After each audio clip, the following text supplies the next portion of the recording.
సర్వోన్నతుడైన దేవదేవునికి మహిమ. Praise the lord.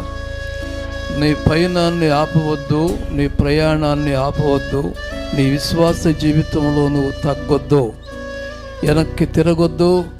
క్రీస్తుతో కూడా లేపబడిన వారైతే పైనున్న వాటిని చూడండి. నీకు కలిగిన ప్రతి అవమానానికి ఏ పిల్ల అన్న వాళ్ళందరూ రాబోయే కాలంలో మేడం అని నేను పిలుస్తారు. నవ్వండి, నవ్వుతూ చెప్పండి. ఏ అబ్బాయి, ఓ పిల్లడా అన్న వాళ్ళందరూ నిన్ను చెప్పండి గట్టిగా సా అని పిలుస్తారు. అంటే ఘనత వచ్చిందా లేదా? పిల్ల ఎక్కడికి వెళ్ళింది? మేడం. ఆ బొడ్డోడు ఎక్కడికి వెళ్ళాడు? సార్. అంటే అంగుళమున్న నీ స్థాయిని దేవుడు 6 అడుగులు తీసుకెళ్తాడు. That is truth. చెప్పండి అందరూ.